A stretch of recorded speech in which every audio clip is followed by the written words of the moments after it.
Hello everyone. तो आज हम डिस्कस करेंगे motion in a straight line.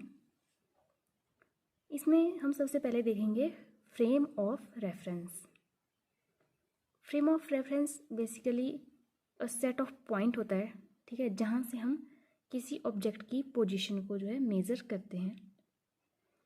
अब देखिए, इसको हम इसलिए स्टडी करते हैं, मान लीजिए हमारे पास देखिए एक बस है जो कि मूव कर रही है इस डायरेक्शन में।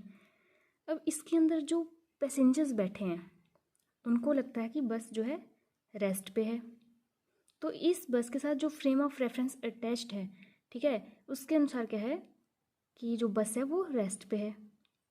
लेकिन अब यहाँ पे देखिए रोड पे जो ऑब्जर्वर होगा वो देखेगा तो उसको दिखेगा ना कि बस जो है मूव कर रही है।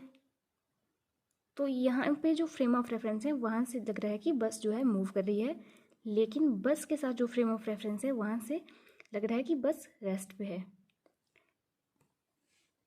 तो यहाँ से हमें क्या बात पता चलती है कि किसी भी ऑब्जेक्ट का मोशन या पोजीशन उसकी, ठीक है, इस बात पे डिपेंड करती है कि हम देख कहाँ से रहे हैं उस ऑब्जेक्ट को, या फिर आप कह सकते हो कि ये चीज़ डिपेंड करती है फ्रेम ऑफ रेफरेंस जहाँ से हम उस ऑब्जेक्ट को ऑब्जर्व कर रहे हैं।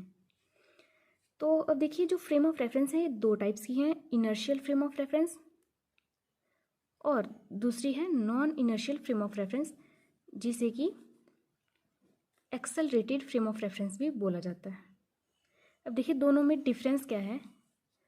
जो इनर्शियल फ्रेम ऑफ रेफरेंस है ये या तो रेस्ट पे होती है या फिर मूविंग विद कांस्टेंट वेलोसिटी, ठीक है, जो भी कोई ऑब्जेक्ट जो है कांस्टेंट वेलोसिटी के साथ मूव करेगा उसके साथ जो फ्रेम ऑफ रेफरेंस अटैच्ड होगी, ठीक है, उसको हम बोलेंगे इनर्शियल फ्रेम ऑफ रेफरेंस। इसमें सबसे इम्पॉर्टेंट पॉइंट है कि इसमें जो न्यूटन्स लॉ हैं वो वैलिड होते हैं, और जबकि जो non inertial frame of reference है इसे जो है एक्सेलरेटेड फ्रेम ऑफ रेफरेंस बोला जाता है, और इसमें क्या है कि न्यूटन्स लॉ वैलिड नहीं होते। इसका एक एग्जांपल ये भी लिख सकते हो आप कि अगर आप देखिए ये बस मूव करिए, अगर आप इसमें एक बॉल को ड्रॉप कर देते हो, ठीक है, या फिर नीचे रख देते हो बस में, और जब बस मूव करती है तो जो बॉल है वो इसके अपोजिट डायरेक्शन में मूव करने लग जाती है विदाउट एनी फोर्स, मतलब आप उस बॉल को कुछ भी नहीं करोगे तो भी क्या होगा कि जो बॉल है वो मूव करेगी अपोजिट डायरेक्शन में, ठीक है। तो इसमें क्या हो जाता है, इसकी वजह से क्या है कि जो न्यूटन्स लॉ है वो वायलेट हो जाता है, ठीक है, जो फर्स्ट लॉ है कि बॉल तो रेस्ट पे थी तो फिर ये मोशन में कैसे आ गई, ठीक है। जो न्यूटन्स फर्स्ट लॉ है वो यही होता है कि जो कोई एक ऑब्जेक्ट है वो या तो रेस्ट में रहता है या फिर मोशन में रहता है, ठीक है, अनलेस एंड अनटिल तक कि उस पर कोई एक्सटर्नल फोर्स जो है अप्लाई नहीं होती, ऑब्जेक्ट जो है अपनी स्टेट को चेंज नहीं करता है। ये चीज़ें हम आगे पढ़ेंगे, यहाँ पे मैंने जस्ट आपको ऐसे बता दिया। तो अब इसलिए क्या है कि ये लॉज जो है non inertial frame of reference में वैलिड नहीं होते। अब इन लॉज को non inertial frame of reference में वैलिड कराने के लिए हम एक इमेजिनरी फोर्स मान के चलते हैं, ठीक है, जो कि इस ऑब्जेक्ट को इस तरफ जो है, ठीक है, मूव करवाती है। तो उस फोर्स को बोला जाता है स्यूडो फोर्स। ये भी आपने बात ध्यान रखनी है, इसको बोला जाता है स्यूडो फोर्स। इसको हम इसलिए यहाँ पे मान लेते हैं ताकि जो न्यूटन्स लॉ हैं वो वैलिड हो जाएं, और इस स्यूडो फोर्स का जो वैल्यू है, ठीक है, वो होती है माइनस मास इंटू एक्सेलरेशन, क्योंकि जो न्यूटन सेकंड लॉ है वो हमें बताता है कि जो फोर्स है वो होती है मास इंटू एक्सेलरेशन। और अब देखिए इस पर फोर्स इस डायरेक्शन में लग रही है ना, जबकि जो बस है वो इस डायरेक्शन में एक्सेलरेट कर रही है, तो जो फोर्स है इसके साथ नेगेटिव साइन इसलिए लगा दिया जाता है कि ये जो स्यूडो फोर्स है ये अपोजिट डायरेक्शन में एक्ट करती है। अर्थ हमारी जो है ये एक इनर्शियल फ्रेम है या फिर नॉन इनर्शियल फ्रेम है। अब देखिए जो अर्थ है ये हमारी क्या करती है, रोटेट करती है, तो ये एक हमारी रोटेटिंग फ्रेम ऑफ रेफरेंस हो गई। अब कोई जो ऑब्जेक्ट है जब वो ऐसे, ठीक है, रोटेट करता है तो उसकी क्या होती है, जो वेलोसिटी है उसकी जो डायरेक्शन है वो हर पॉइंट पे चेंज हो जाती है। वेलोसिटी का जो मैग्नीट्यूड है वो सेम रहता है लेकिन जो डायरेक्शन है वो चेंज हो जाती है, तो जिसके कारण क्या है कि उसमें जो है एक्सेलरेशन प्रोड्यूस होती है। तो इसलिए जो अर्थ है हमारी वो हमारी non inertial frame of reference है। लेकिन अब हम एक अप्रॉक्सीमेशन इसमें मान के चलते हैं कि जो अर्थ की एक्सेलरेशन है, ठीक है, वे बहुत ही ज़्यादा कम है, और इसलिए जो अर्थ है हमारी एक इनर्शियल फ्रेम ऑफ रेफरेंस है। तो ये जो हम मान के चलते हैं कि अर्थ एक इनर्शियल फ्रेम ऑफ रेफरेंस है, ये हमारी एक अप्रॉक्सीमेशन है, जबकि एक्चुअल में होता क्या है कि अर्थ हमारी non inertial frame of reference होती है। नेक्स्ट अब देखिए मेन जो इसमें है कि मोशन हमने स्टडी करना है। तो मोशन बेसिकली क्या है कि जब किसी ऑब्जेक्ट की जो पोजीशन है वो टाइम के साथ चेंज हो रही है, ठीक है, तो हम कहते हैं कि वो ऑब्जेक्ट जो है मोशन में है। या अगर आप इसको सिंपल सी लैंग्वेज में समझें तो जब कोई ऑब्जेक्ट जो है मूव कर रहा है तो इसका मतलब है कि वो जो है मोशन में है। अब मोशन के डिफरेंट टाइप्स हैं, इसमें फर्स्ट है ट्रांसलेशनल मोशन, इसको एक बोला जाता है रेक्टिलिनियर मोशन। अब ट्रांसलेशनल मोशन एक ऐसा मोशन है जिसमें क्या है कि ऑब्जेक्ट जो है स्ट्रेट लाइन में मूव कर रहा है। अब स्ट्रेट लाइन आप ऐसे ले लीजिए कि एक आपका देखिए स्ट्रेट रोड है, यहाँ पे क्या है बस मूव कर रही है, या फिर आप ऐसा भी सोच सकते हो कि कोई एक ऑब्जेक्ट है वो क्या कर रहा है फ्रीली फॉल कर रहा है, ठीक है, ऐसे वर्टिकली डाउनवर्ड, तो ये भी एक ऐसे देखिए स्ट्रेट लाइन मोशन हो गया। तो इस तरह के मोशन को बोलते हैं स्ट्रेट लाइन मोशन या फिर ट्रांसलेशनल मोशन। सेकेंड हमारा है रोटेशनल मोशन।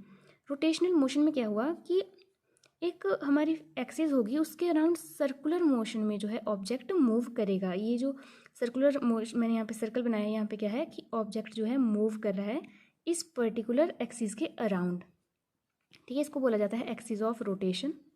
तो इस तरह का जब कोई ऑब्जेक्ट, ठीक है, मोशन करता है तो उसे बोला जाता है रोटेशनल मोशन। इसका सबसे अच्छा एग्जाम्पल आप अर्थ ले लीजिए, और अगर आपने देखा होगा जो झूले होते हैं, ठीक है, वो भी क्या है रोटेशनल मोशन करते हैं। ओके, वाइब्रेशनल मोशन होता है to and fro motion of a object about its mean position. अब देखिए ये किस तरह का मोशन है। देखिए यहाँ पे एक हमारा स्विंग है जिसको झूला बोला जाता है। देखिए क्या होता है, यहाँ पे जो है बैठ जाता है बच्चा, उसको क्या करते हो आप स्विंग को पीछे खींचते हो, फिर यहाँ से क्या होता है वो आगे जाता है। तो क्या हुआ कि इस डायरेक्शन में देखिए उसने क्या किया है, मोशन किया है, ठीक है। पहले उसको आपने इस डायरेक्शन में खींचा, देन फिर क्या किया, जब उसको आपने छोड़ा तो वो इस डायरेक्शन में मूव किया, तो इस तरह का मोशन, ठीक है, इसको बोला जाता है टू एंड फ्रो मोशन। इसका सेकंड एग्जांपल है सिंपल पेंडुलम का। जो सिंपल पेंडुलम है वो भी हमारा वाइब्रेशनल मोशन करता है। नेक्स्ट हमारा है इसमें डिस्टेंस। क्या होता है, डिस्टेंस की जाती है, ठीक है, टोटल पाथ लेंथ ट्रेवल्ड। अब लेंथ का तो आपको पता ही है, तो ये हमारा हो गया डिस्टेंस। अब जब डिस्टेंस है इसकी यूनिट हमारी लेंथ की यूनिट की जैसे ही होती है, तो इसकी ऐसा यूनिट हमारी होती है मीटर, और जो CGS यूनिट है वो हमारी हो गई सेंटीमीटर, और इसकी लार्जर यूनिट जैसे कि किलोमीटर भी हो गई, ठीक है। और अब देखिए डिस्टेंस क्या है कि यहाँ से A पॉइंट है और B पॉइंट को आप चले गए इस रास्ते से, तो ये जो मैंने देखिए ऐसा कर्व्ड पाथ बनाया, इसकी टोटल जो लेंथ होगी, ठीक है, जब आप इसको मेज़र करोगे तो वो हमारी कहलाती है डिस्टेंस। ओके, अब सेकंड हमारा है डिस्प्लेसमेंट। तो डिस्प्लेसमेंट हमारा होता है शॉर्टेस्ट डिस्टेंस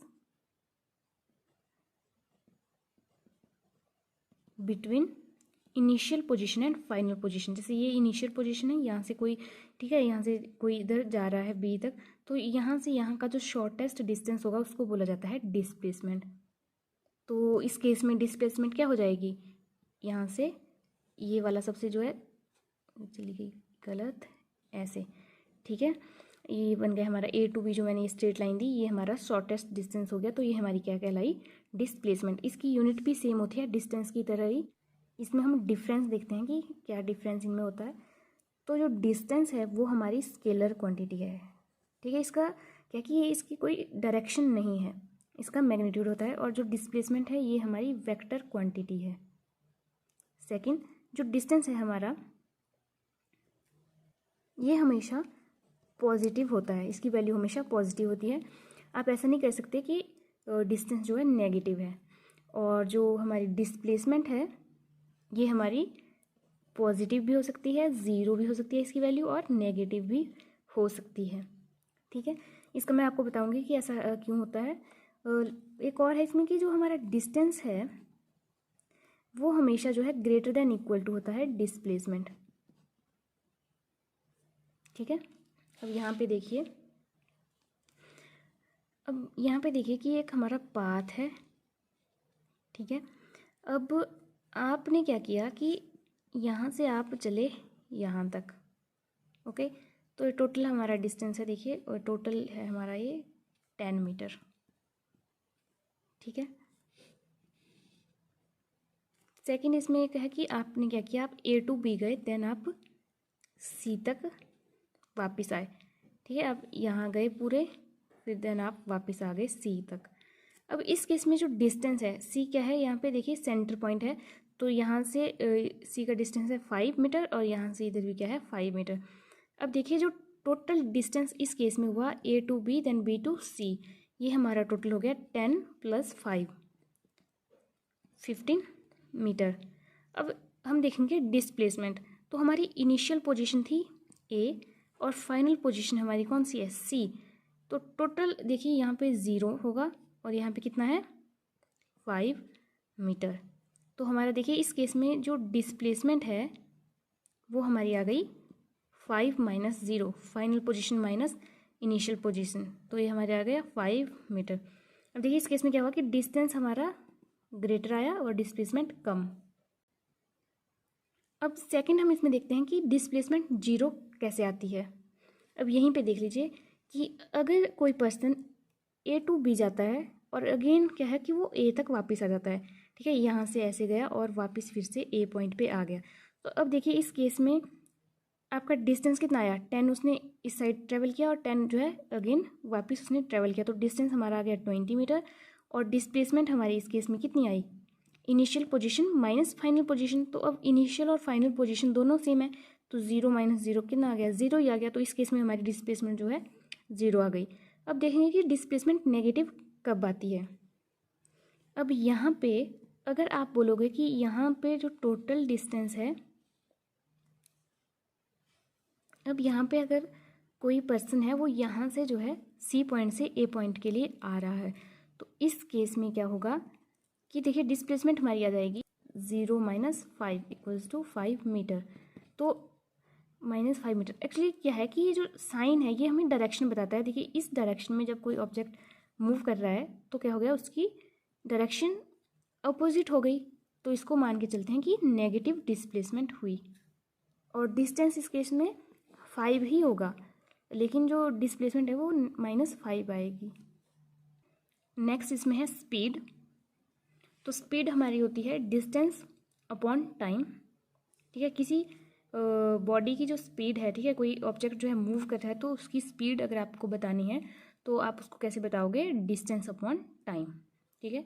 और इसको स्पीड को रिप्रेजेंट किया मैंने V से, डिस्टेंस S और टाइम T, और इसको रीअरेंज करके ऐसे भी आ जाता है कि distance equals to speed into time. इसको आपने याद रखना है क्योंकि मैं इसका आगे आपको यूज़ बताऊंगी, क्योंकि आगे ये यूज़ होने वाला है।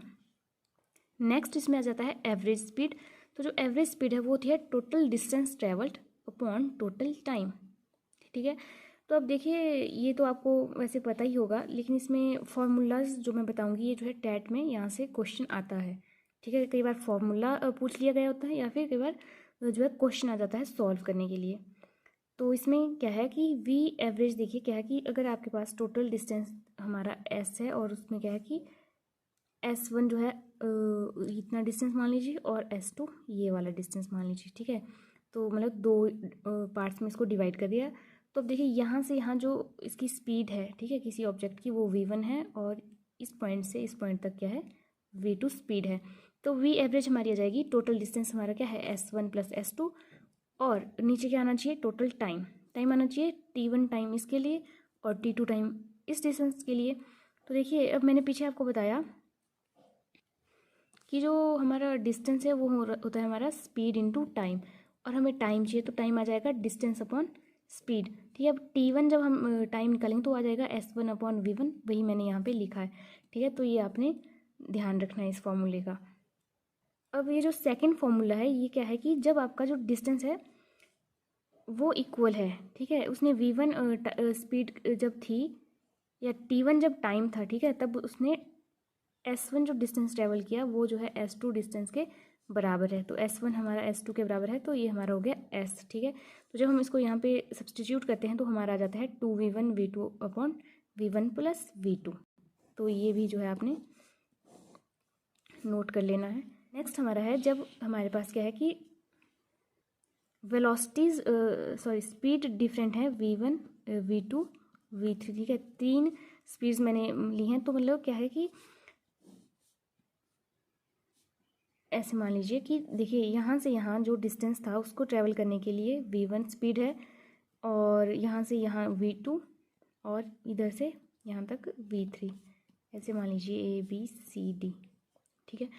तो इसमें क्या है कि इक्वल डिस्टेंस ट्रैवल किया है डिफरेंट स्पीड के साथ। तो ये जो हमारा S1 होगा, ये S2 होगा और ये S3 होगा, ये तीनों बराबर हैं, इक्वल्स टू S। ओके, तो इस केस में भी सिमिलरली जैसे यहाँ पे आया वैसा यहाँ आ जाएगा 3v1 v2 v3 upon v1 plus v2 plus v3। Okay, next है हमारा इंस्टेंटेनियस स्पीड। तो इंस्टेंटेनियस स्पीड होती है हमारी rate of change of distance of a body with time. Time के साथ जो डिस्टेंस बॉडी का चेंज होता है उसको बोला जाता है इंस्टेंटेनियस स्पीड। अब इंस्टेंटेनियस का मतलब है कि एट अ पर्टिकुलर इंस्टेंट, जैसे कि यहाँ पे एक आपका एक मान लीजिए बिजली का पोल है। अब देखिए यहाँ से क्या है कि एक गाड़ी जा रही है, तो आपसे पूछा, ठीक है, इसकी स्पीड है v, आपसे पूछा कि इसकी यहाँ पे जब गाड़ी यहाँ से क्रॉस की, ठीक है, ऐसे, तो उस टाइम इस जो मान लीजिए कार है इसकी स्पीड क्या थी, तो वो हुआ एट अ पर्टिकुलर इंस्टेंट, ठीक है। जब वो गाड़ी यहाँ से क्रॉस की तो कितनी स्पीड थी, तो उसको निकाला जाता है dx अपॉन dt। तो dx हमारा होती है small change in distance upon small change in time. अब देखिए इसका यूज़ कहाँ पे किया जाता है, जैसे आपके पास क्वेश्चन आ जाता है कि x equals to 5t plus 2t square. Okay, distance हमें इस फॉर्म में दिया होता है, टाइम डिपेंडेंट फॉर्म में। तो अब आपसे पूछा कि इंस्टेंटेनियस स्पीड बताइए at a time t equals to 5 second, ठीक है। तो आप क्या करोगे, इसका डेरिवेटिव निकालोगे, वो आ जाएगा आपका कितना 5 प्लस 4t, ठीक है। तो अब देखिए आप देखोगे कि dx upon dt at time कब t इक्वल्स टू 5, तो यह आ जाएगा हमारा 5 plus 4 into 5 equals to 5 plus 20, और ये हमारा आ गई 25। अब इसकी यूनिट्स देख लीजिए, डिस्टेंस आपका किस में है, अगर मीटर में होगा तो आ जाएगा 25 मीटर पर सेकेंड। अब इसमें एक और बात है, इस ऐसी ही इक्वेशन दी होती है और आपसे एवरेज स्पीड पूछी जाती है, तो उस केस में आपने क्या करना होता है, तो एवरेज स्पीड जब आपसे पूछी जाती है तो टाइम की 2 वैल्यूज़ दी होंगी, ठीक है। एक जैसे इसको आप t1 मान के चलिए, तो सेकंड टाइम आप मान लीजिए कितना है 10 सेकंड है, ठीक है। तो अब आप क्या करोगे, जो x है इसकी वैल्यू निकालोगे 5 पे, मतलब t की जगह आप 5 पुट करोगे, एक बार वो वैल्यू आ जाएगी। सेकंड आपकी आ जाएगी t2, कब, जब 10 सेकंड है, ठीक है। जब आपके पास दोनों वैल्यूज़ आ गई तो फिर आप क्या करोगे कि देखिए ये हमारी आ जाएगी x2 की वैल्यू, ये हमारी आ जाएगी x1 की वैल्यू। तो आप फिर निकालोगे, जो v हमारी एवरेज आएगा वो आएगा x2 minus x1 upon t2 minus t1, ठीक है। तो इसमें फिर आप वो वैल्यूज़ पुट करोगे और आपका आंसर आ जाएगा। नेक्स्ट हमारी है वेलोसिटी। क्या होती है, तो वेलोसिटी होती है हमारी डिस्प्लेसमेंट अपॉन टाइम। स्पीड थी डिस्टेंस अपॉन टाइम, वेलोसिटी है डिस्प्लेसमेंट अपॉन टाइम। और डिस्प्लेसमेंट आपको पता है कि shortest distance between initial position and final position. इसकी यूनिट्स सेम होती हैं स्पीड की तरह, क्या होती हैं, CGS यूनिट होती हैं सेंटीमीटर पर सेकंड, और ऐसे यूनिट होती है मीटर पर सेकंड।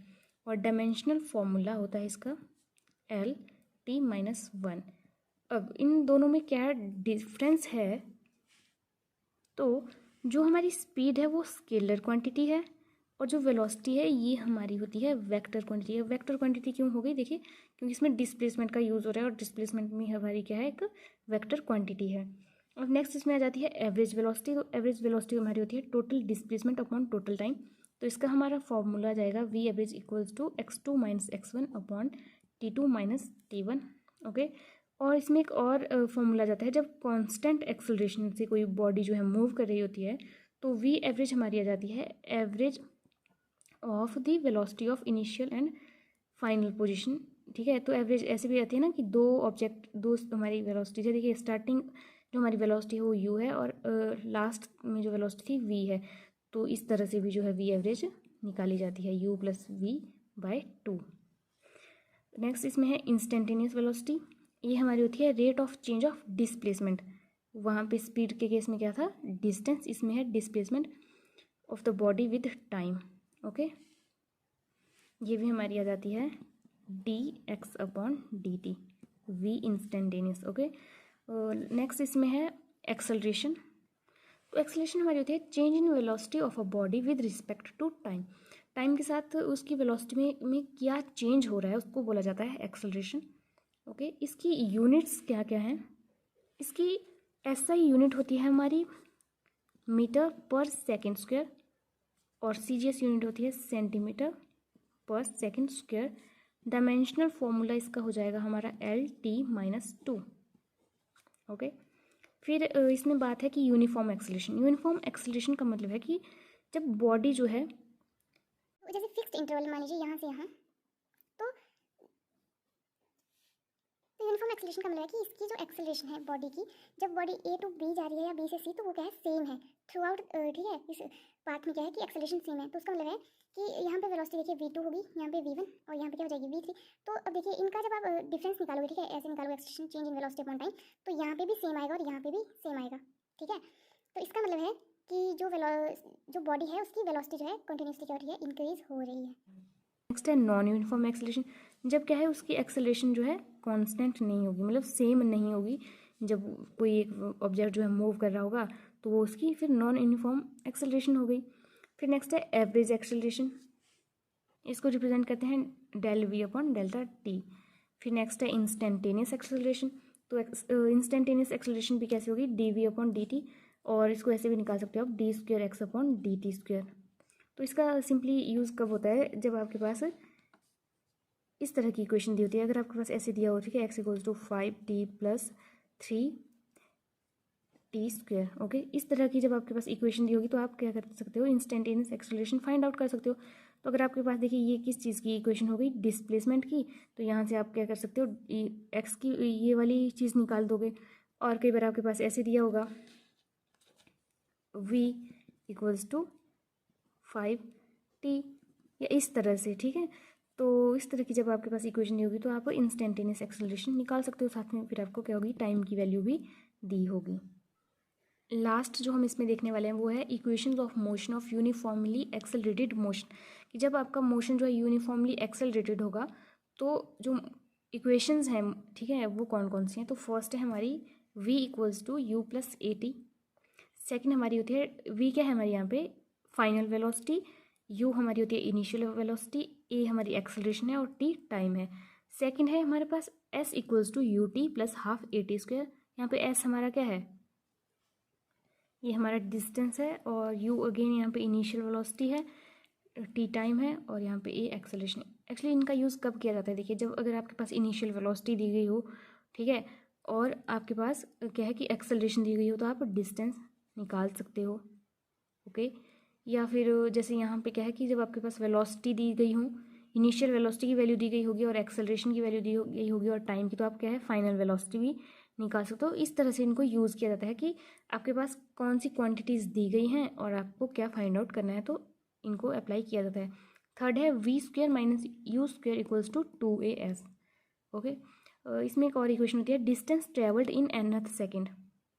तो इसका फॉर्मूला होता है हमारा SN = u + a/2 2n - 1। यहाँ पे n जो है हमारा क्या होगा, सेकंड होगा। ठीक है, जो भी आपके पास दिया गया होगा 1 सेकेंड या सेकेंड या थर्ड सेकेंड, तो किस पर्टिकुलर सेकेंड पे आपसे क्या पूछा गया है, डिस्टेंस पूछा जाएगा, तो आप इस फॉर्मूला का यूज़ करके उसको निकाल सकते हो। तो आज की वीडियो में हम इतना ही करेंगे, नेक्स्ट वीडियो में हम इसको पूरा कंप्लीट कर देंगे। Thank you.